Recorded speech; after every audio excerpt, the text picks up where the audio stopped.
wakho Nkosi.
Ngubingelele emlaleli ekhaya egameni likaJesu Kristu waseNazaretha lokuvuselako umfundisi wakaMakhubu Sibongo ngelusiwe ngaphasi kwaBaba Muzimanana Church of God ngikuthunywa ngibobani abadzala siluseligatsha lalapha endlini lembi ngaphasi kwemvana Nkosi Baba Chief Hind.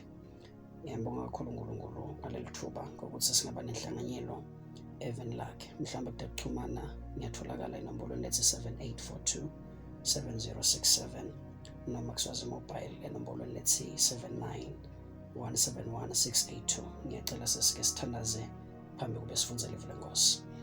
Wethembekile Nkosi nasekuseni sikuniketa lonke lithumo, siyakubonga wena mhleli wedikhathi, wena lopha emathuba nedikhathi nakulesikhathi lesinkosi phakanyiswa uNkulunkulu ofulele emandla livu lakho aliphumelele egameni likaJesu liwende umsebenzi kumlaleli wendele buhle nekuvunyiswa nekubajada kwelibido la Jesu Kristu Nkosi yethu. Amen. Ngiyacela ukuthi sesibukisane mhlobo wami ekhaya egameni likaJesu nangemagama nje egameni likaJesu mhlawumbe sibuke egameni likaJesu incwadi yaNehemiya sesihloko sekuqala livesi lokuqala kuya evesini lesine, siphinde sibuke nesesihloko sesibili kusuka evesini egameni likaJesu lelishumi nesikhombisa sifunza khona kafishane kufunzeka kanje. Lamavi angumlandvo waNehemiya umsa waHakhaliya lokho kwendeka ngenyanga leMkhislevu eminyakeni wesi-20 wekubusa kwa-Artaxerxes ngisesusa encabeni yalelo dolobha. Hanani lomunye wabomnakethu wefika nalamanye amadvodza baphuma kaJuda ngase ngibabuta ngesimo sensali yakaJuda leyayisinze ekuthunjweni kanye nangeJerusalema ukuthi ime kanjani. Bangiphendvula bathi insali yalesifunza leyasinza ekuthunjweni isekuhluphekeni okukhulu nasekuhlazweni. Lubonza lwaseJerusalema luhidlidelwe phansi nemasango ayo ashiswa ngemlilo. Ngathi nanguva lokho ngahlala phansi ngakhala Kwaphela imalanga ngilila ngizila nekudla ngithandaza kuNkulunkulu wasezulwini. Ngiyacela ukuthi sesithathekele sehluko sesibili egameni likaJesu verse number 17. Ngakhuluma kubo ngathi, kambe niyayibona yini lenhlupheko lesikuyo ngekuthi iJerusalema ibhidlitiwe nemasango ayo ashiswe ngemlilo. Wotani sithe kwakha kabusha lubonza lweJerusalema kuze singabi nehlazo. Mhlambe kusenhlitweni yami egameni likaJesu mhlobo wami ukuthi sibokusane lamagama egameni likaJesu, sibe nesithombe lesiphelele ngeJerusalema siyibuka egameni likaJesu esigabeni sokuthi ikathe imelele ini egameni likaJesu beyikathe ikhomba ini. Nasifunza incwadi yesambulo chapter number 19 sehluko 19 siyawathola amagama lapho iBhayibheli lithi kwabonakala iJerusalema yehla iphuma ezulwini yase yabuda egameni likaJesu wasesekuthiwa Johane woda ngilokukhombisa amagodi, yakhuluma ingilozi yathi woda ngilokukhombisa amagodi. Wathi nakabona iJerusalema kwathiwa nango ke amagodi weluwundlu. Kuthiwa le Jerusalema beyikathe egameni likaJesu netibonzi yaqhazwa ukuthi beyikathe inhle ihlotshiswe kanjani njengamagodi alungele kuya emshadweni. So siyathola ke ngalokucacile lapho ukuthi iJerusalema imelele libandla. So ngifisile ukuthi sibuke ukuthi kusho ukuthini egameni likaJesu kubhidlikelwa tibonza selibandla, kusho ukuthini futhi nekufelwa masango noma nekubhidlitelwa emasango selibandla egameni likaJesu. Sitalibuka ke libandla mhlawumbe ngetigaba letinzathu. Sitalibuka libandla egameni likaJesu wena nje ungilo libandla, ngoba iBhayibheli lithi anadi yini ngokuthi imitimba yenu ilithembela uNkulunkulu. iJerusalema lebekathe kunelithembele lebekathe yakhiwe ukulithembele ayisasiko manje egameni likaJesu mhlawumbe lesakhiwo lesibonakalako egameni likaJesu, kodwa iJerusalema seyikhomba wena egameni likaJesu. So ngiyo indlu yakhe uNkulunkulu lakhethile kuhlala kuyo. So sitawubuka ke esigabeni sakho ukuthi kusho ukuthini kufelwa masango and kusho ukuthini kubhidlikelwa tibonza, bese kuphinde sesiyaqhubeka siyabuka ukuthi kuze kwakhiwe kabusha egameni likaJesu timiso dini lesitithingako njengelibandla kuze ukuthi iJerusalema ibuyele ibe yinhle futhi.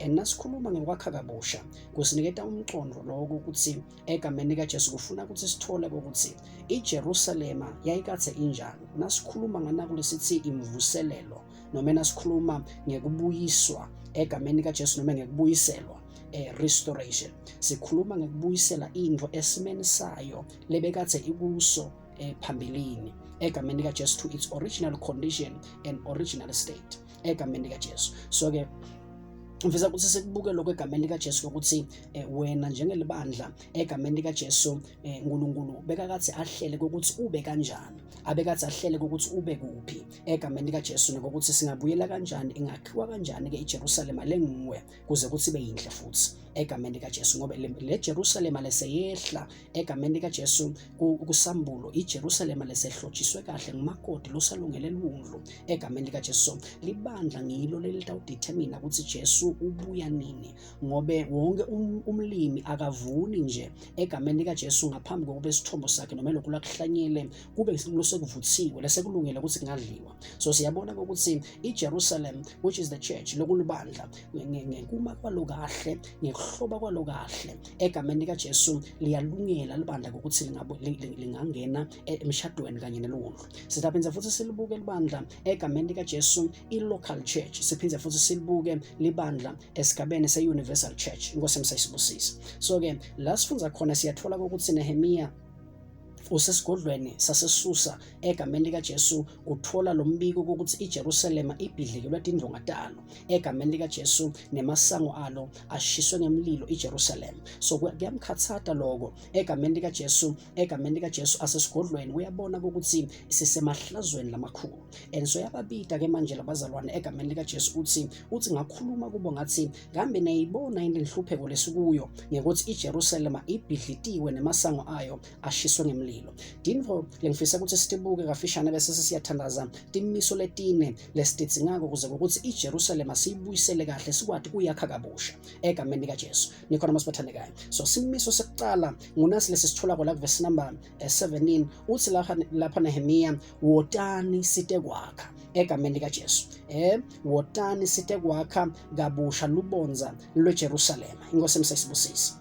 futhi nawuqhubeka egameni likaJesu uyathola ukuthi egameni likaJesu ukhuluma amagama futhi athi Nehemiya egameni likaJesu sitawuvuka sakhe sonke. Lokho ukuthi he understood ukuthi kwakhiwa kweJerusalem egameni likaJesu kubita kokuthi wonke umuntu angeke nje uyivuse kahle uyibuyisele uwedwana egameni likaJesu. Shothi ngalama amagama kumele ukuthi kuqala sibulale lo mqondo wamine wokuqabanga ukuthi ngingayivusa ngingedwana. So kuthi singakuthi kubanjiswane egameni likaJesu nguloyo naloyo egameni likaJesu athi ukuthi kunemsebenzi ethile kumele ukuthi awende kuze ukuthi Jerusalem ibe yihle kuze ukuthi libandla kube nemvuselelo lecitheka kulo egameni likaJesu. We need the principle of the corporate that we will arise and build mentality egameni likaJesu. Siyithola ke ku verse number 20 uthi lapha ngabaphendvula ngathi uNkulunkulu welizulu utasiphumelelisa ngako thine tingcebo takhe sitawusukuma siqale kwakha egameni likaJesu. So lenzaba lena yekubuyisela kwetibonza idzinga sisukume site wakha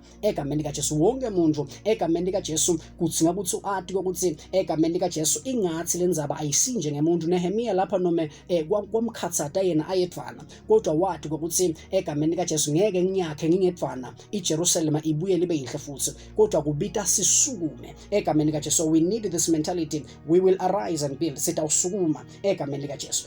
Isimiso sesibili egameni likaJesu lesithola kwalapha ngokuthi egameni likaJesu wonke umuntu wathi mbanzakanya la ekuvusweni kwetibonza. Wonke umuntu kwaba khona lichaza la lidlalako egameni likaJesu nakuvuswa tibonza. Siyathola nje lapha nawufunza chapter number 3 isahluko sesithathu verse number 8 ukuthi luhlangothi lolulandzelako lavuswa nguUziyeli umsa waHahaya lo munye waboqhwephesha kude kubumba ngegolide. Lolulandzelako lavuswa nguHananiya labe ngulomunye webathaki betemaka. Siyabona ukuthi Hananiya lapha abengasi umakhi bekathi nje kungumthaki wetemaka perfume kodwa siyambona naye ukuthi wadlala lichaza. So lenzaba yekuvuswa kwelibandla libuyiselwe enzaweni yalo nasifuna kubona imvuselelo licitheka kumele sife kulomcondvo ukuthi yinvo yebafundisi egameni likaJesu. Uthi Paulo njengaqephesha kote wakha egameni likaJesu lusho ukuthi siyabona ukuthi lapho egameni likaJesu the apostolic office le office lebupostoli lapho belikathi nayo lisebenza la kwakhena. But lenzaba yekwakha ayisiyo nje yebapostoli ayisibo nje yebaprofeta ayisibo yabotishela kodwa yethu sonke na asha kunelichaza langalidlala kuze ukuthi Jerusalem yakhiwe ibuyiselwe egameni likaJesu esimeni sayo sekuqala egameni likaJesu. So sonke kudzinga ukuthi sibe nalomqondo egameni likaJesu ukuthi sitawakha noma ngabe shothi ukuphi egameni likaJesu esigabeni sekukhonda kodwa udzinga kwathi ukuthi kukhona lichaza lengalidlala kuze ukuthi Jerusalem yakhiwe kabusha. Ngiyacela sesithandaze ngaphasi kwalamagama. Iphilile ngosilivu lakho mbusiso mlele ngalekhaya wendele buhle nethunyiswa nekubajada kwelibito lakho Kristu loyinkosi in Jesus mighty name. Amen.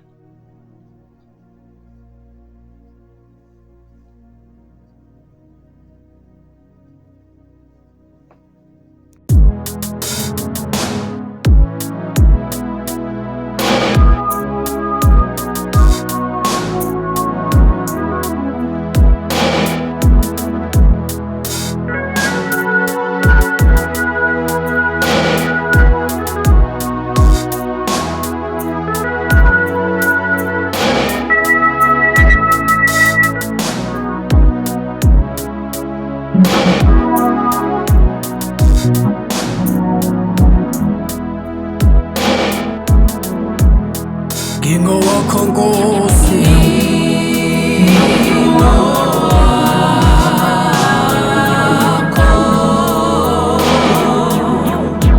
hlala kimi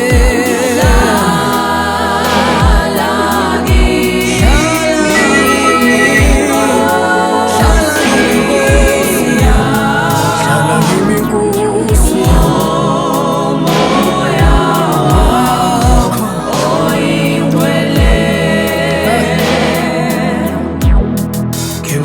Nkosi